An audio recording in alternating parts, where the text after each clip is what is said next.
Ladies and gentlemen, it's your friend Mike Brady from Oceanliner Designs. And today we're very excited because there is just 1 week and 1 day left until the release of our very first virtual experience. Now, what is a virtual experience, you may wonder? It's kind of like a video game. In this case, it's more of like a digital museum. It's called Ship Explorer. And the name is very simple and descriptive. Basically, you get on ships and you explore them. And we're standing in front of one of the great ones. This one's going to be included at launch. And I thought it would be fun to show you around some of my favorite parts of this ship. She is, of course, the United States. The United States was built just after the Second World War. And she's very important because she's still the fastest transatlantic ocean liner, the fastest big passenger ship ever built. Now, her transatlantic speed record, which was down to just over 3 and a bit days, was bested by a Tasmanian-built, an Australian-built hydrofoil, I think, or one of those very fast craft that did cross the Atlantic quicker than the United States could, and therefore claimed the blue ribbon. Now, the blue ribbon is the figurative prize, the prize given to the fastest passenger-carrying vessels across the Atlantic. All the ships that, like Titanic, like Lusitania, and those from that era, all the way through to the Queen Mary and beyond. All the big passenger liners competed against one another to, earn the blue ribbon for their company and their country.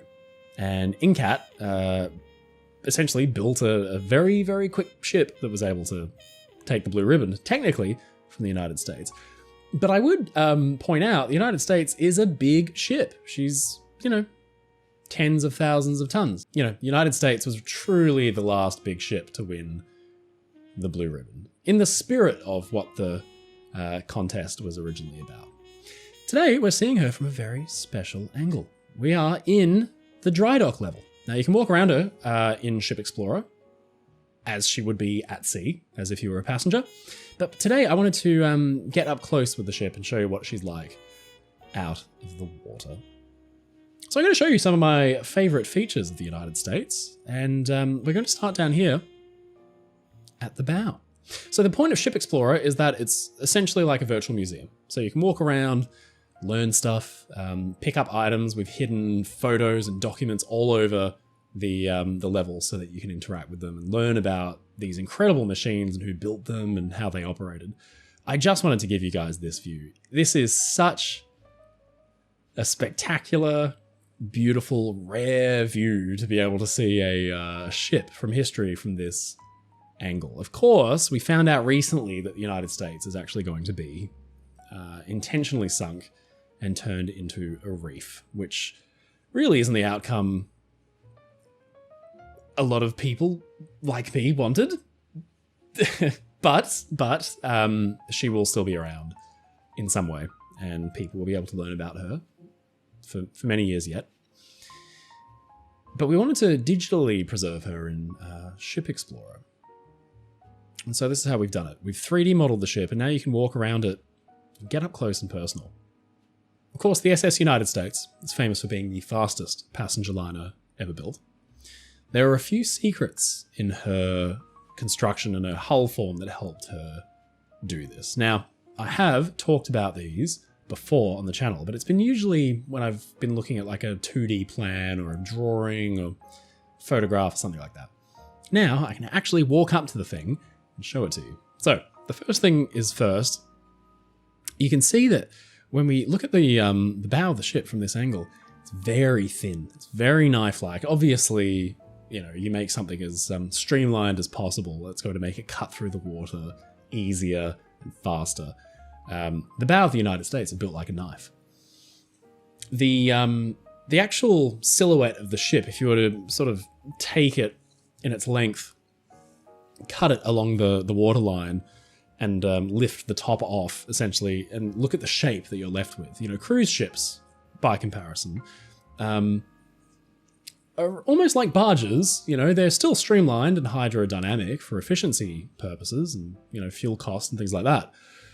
But they're not built for speed. If you looked at the United States, you looked at ships like the Queen Mary 2, they're very, very fine in the bow. Forward of the middle of the ship, amidships, you see the bow gets very, very, very fine. They're built more like a chisel. They are really designed to maintain a certain speed and cut through the ocean while they're doing it. Because if you get big wave forms in the North Atlantic Ocean, as you do, you get big waves going up to 10, 20 feet, decent sized waves, 30 feet, you'll be, on a cruise ship, you'll be forced to divert or slow down and ride over them.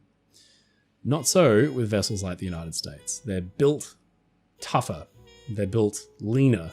They are designed for speed. And so United States' bow is designed to cut through the ocean rather than riding over it.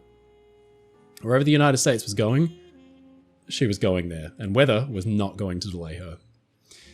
You can see it in the way that her bow is shaped. You can see the fineness, and if we walk around here, you can see that it is very heavily raked outwards to that side there. Now, we've talked about this quite a bit on the channel, but it doesn't seem like a big change, but it really was. From the 1900s, when ships had their stems, which is the very front of the ship, they were dead straight, usually, straight up and down, very fine, and that was good for cutting through water. A little bit too good, because some ships would go into a wave, cut through it, drop because there wasn't enough ship to float in that section of the ship at the forward end, drop into the wave, and then stay there. And it would take them a long time to come back up. If you're in a storm, it's not what you want, because you'll then cop another wave over the nose and damage the ship, or people can get washed overboard, as did happen. By simply flicking the forward end of the bow out, like you can see here, it's called raking the stem, raking it outwards at an angle. You're adding, essentially, more ship for free above the waterline, which means there's just more ship to float. So if she's, encountering a big storm, big waves, she'll be brought back up every time she goes over a big one. The other thing that's really apparent, actually, when you look at the ship in dry dock like this, is how much of it is underwater. Now, in Ship Explorer, we can scroll in or out, as you can see. So I'm just going to zoom out for a minute so you can see the whole thing. That's a lot of ship below the waterline, right? The red stuff is what would be sitting typically at and below the waterline. It's called the draft. And essentially, ships in the golden age of the Oceanliner, and all the way back to sailing ships and clippers and things like that, they had very big drafts. They needed them, for stability. You need quite a bit of ship below the waterline to prevent your vessel from rolling, to prevent it from tipping over, right? Nowadays, ships have very shallow drafts in comparison to their size. You'd expect a ship twice, 2 and a bits, twice or 3 times the size of the United States to have the same draft. And it's because they have more complex ballast systems for balance. They have tanks full of water that they can electronically control and keep the ship balanced. And mainly that's because they want these big cruise ships nowadays to go into shallow water ports. And you can't do that if you've got, this much ship below the waterline. So, United States was not built for cruising. Really, she was built for fast, express, mail-carrying transatlantic service. There's another interesting feature we've talked about quite a lot. If I run around here, you can see that the bow is very, very fine. From here down, it's like a knife's edge, and then it flares right out down here. And this is the bulbous bow. This is it was kind of like an accidental invention, and essentially battleship designers in the First World War and before realized that ships that they'd built with ram bows, a 4-foot projection sticking out below the waterline there, were burning less coal to maintain the same speeds. Essentially what's happening is that a wave is being kicked up by the bulbous bow ahead of the ship's actual wave developed by the hull where it hits the waterline. Essentially, the two waves interact with each other and cancel each other out. It means that there's less water resistance washing along the hull, and the ship is having to work less hard to drive itself through the water. So it's a very simple change. Of course, nowadays, bulbous bows stick right out. I mean, they're horrendously ugly looking things. But this style of bulbous bow, as you see on the United States, had been on ships all the way back to the late 20s. The other thing that's really cool about the view down the length of the ship here is you can see that the side of the ship, which you might think would be dead straight down, actually flares outwards. You can see how dramatic it is that the hull curves all the way out. You can see how kind of like pear-shaped the ship is. And it's because she had this thing called tumble home that was essentially designed to make sure that there was more ship below, down towards the waterline and below, to keep her stable, stop her from rolling. Because although the United States does look very impressive from this angle, she does look very big, for the time, she actually really wasn't a very big ship. She was more in the region of, 50-something thousand tons, and she was built in the early 50s. So it was, 1953 was her maiden voyage, I think. The biggest ship in the world back in the 1910s, the late 1910s, had been of the same tonnage, in the 50,000 ton odd range. The Queen Mary, the Queen Elizabeth, they're in the 80s. Nowadays, cruise ships are built up to 200,000 tons, which is almost inconceivable. So, big, impressive looking ship, but she was actually quite lithe, quite lean, quite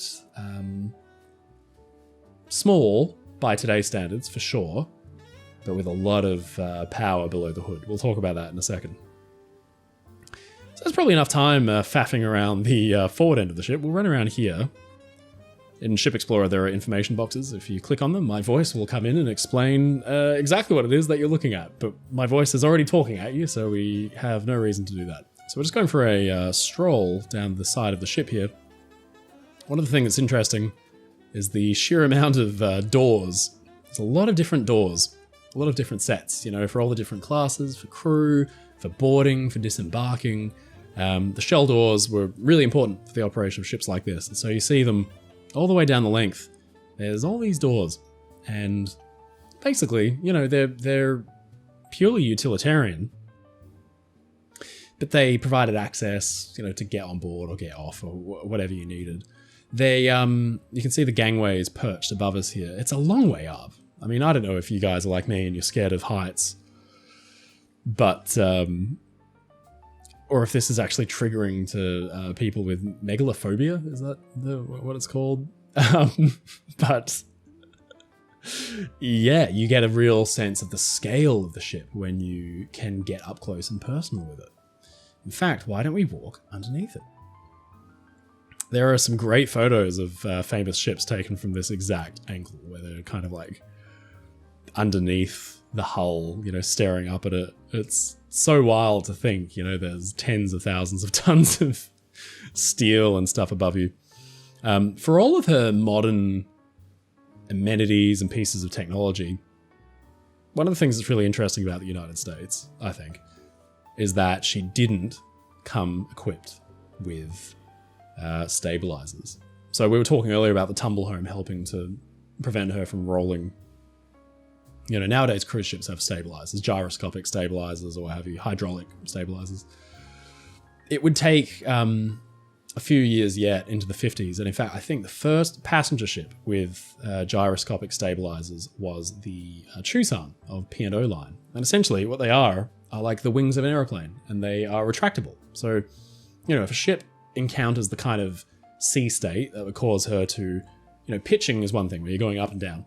Rolling, corkscrewing is another thing when the ship's rolling left and right. That's very uncomfortable for passengers. And I'm sure there are some of you who are watching this right now who have encountered that exact scenario and been seasick and had a terrible time. No one likes rolling on a ship. So stabilizers are a great tool now. It's like a wing that can be deployed out on the side and they can twist and adjust to the roll and prevent it quite significantly. The United States was built in 1953, finished in 1953. She had radar, she had gyroscope, compasses, all these incredible pieces of technology. Didn't have stabilizers. They hadn't yet been introduced. For the meantime, passengers had to make do with this little thing called a bilge keel. You can see it sticking out. It really mimics a stabilizer in that in its cross section, is like a wing. It's this thing. It can't be retracted. It's always stuck out that way. But ships that had bilge keels since the early 1800s, I'm just trying to think. I know at least as early as 1870 or 1860. So, this was not new technology. So it's funny seeing this really advanced ship. You walk onto the bridge, which we have depicted in Ship Explorer, and there's all these super modern conveniences, and it really looks like a bridge from a modern ship. But then she's got these slightly older-fashioned design choices. And look, honestly, they worked. They did work, just not as well as stabilizers eventually would. So, in the case of the United States, there was a lot of forward-thinking stuff, but in some instances, if it ain't broke, don't fix it.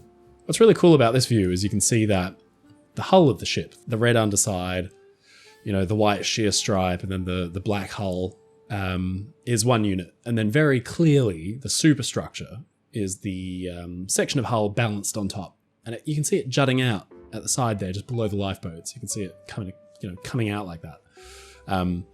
The hull is structural. The superstructure is essentially perched on top. The hull is doing all the bending and flexing and hard, heavy-duty work, keeping the ship together. The superstructure is passenger space that's very lightly built and put on top.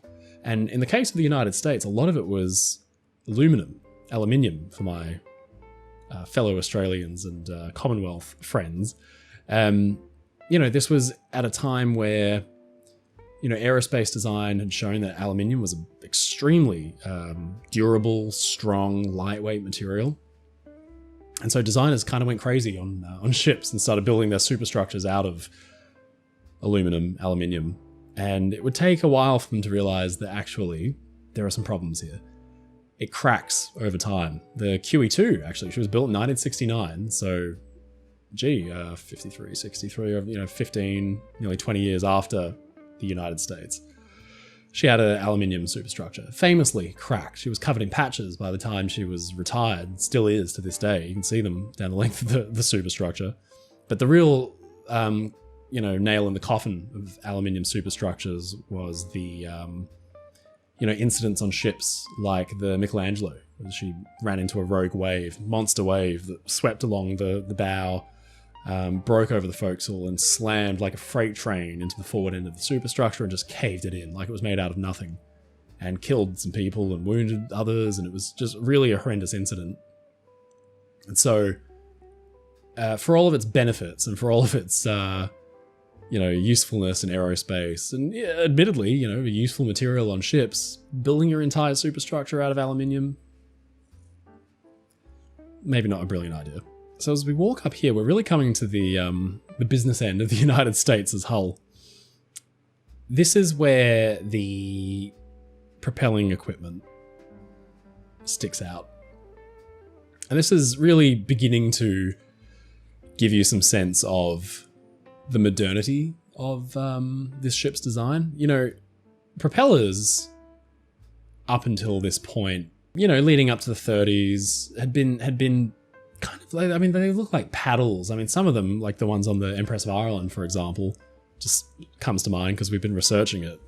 They really look like popsicle sticks. They're very long. It took a long time for designers to figure out that actually the more efficient design is to have more blades in a more, hydrodynamic arrangement where there's, smaller and, more sharply angled.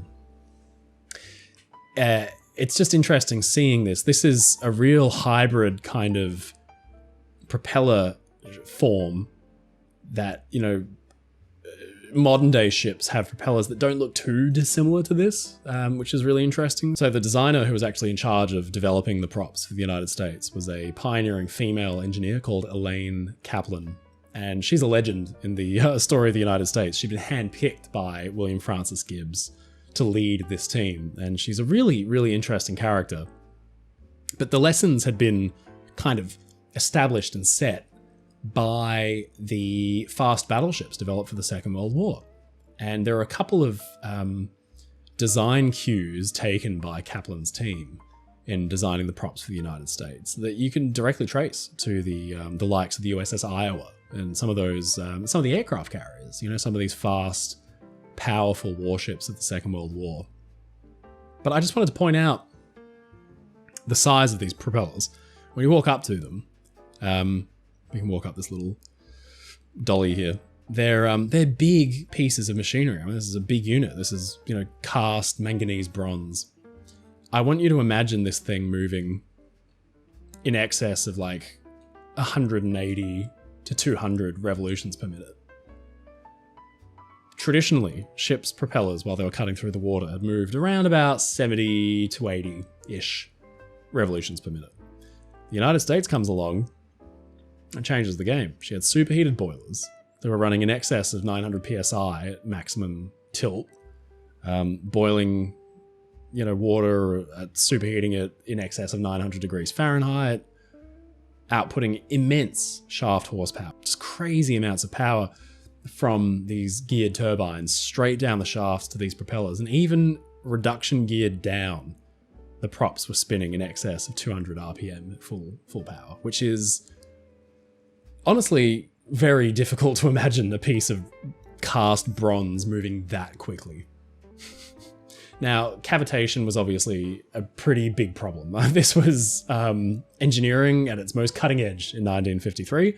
So there were problems with cavitation on the props, despite the kind of like advanced design and development. But to help somewhat with the interference of the sets of props, you can see that the forward set here are 4-bladed, while the after set are 5-bladed. And my understanding of this is that basically it's like, kind of like imagine the gears of a car. You know what I mean? Like you want to be capturing the most amount of oomph at a set, you know, revolution rate. Basically, the forward set of props there is, you know, in layman's terms, right? It's chopping the water and creating a you know, turbulence and creating a chopped up water wake. And behind it, you've got propellers with 5 blades, essentially, so that they can capture more of the water and provide more propelling power as they go through. So they're, you know, these are essentially just almost like they're at a lower gear, as it were. And then behind them, you can see these little metallic strips on the hull. These are sacrificial anodes and typically made of zinc. And basically, you find these on small boats today, on yachts and things like that, as much as you do on ocean liners. Sacrificial anodes were useful because of the interference between bronze and steel, the cavitation. This was a area of significant wear and corrosion. So instead of wearing away the steel of the hull, if you put down some zinc anodes, essentially they attract the corrosion, they rot and wear away, and they can just be easily replaced. The way that they'd be replaced is the ship would be parked in a dock just like this. The gate behind us would be shut, that big gate there that's currently holding back hundreds of thousands of tons of water, so I hope it doesn't break. And then the dock would be drained and the ship would be left high and dry, just like this. And workers would come in, they'd scrape the bottom of the ship, remove barnacles and growth and things like that, replace the anodes, give her a fresh coat of paint, and she'd be good to go for the rest of the season. But I'll show you one of my favorite views. We come back here, look at the balanced rudder. If we stand here for a minute, you get a great view of 2 of the after sets of 5-bladed props. But if you look up,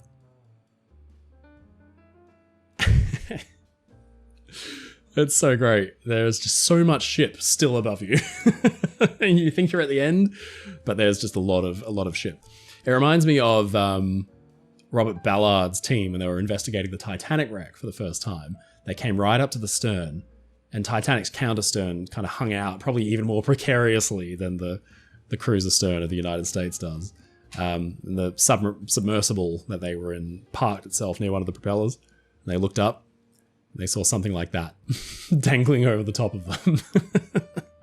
So I don't want to give too much of the game away, but there are plenty of little goodies hidden around the level, some photographs of the ship under construction that are quite rare.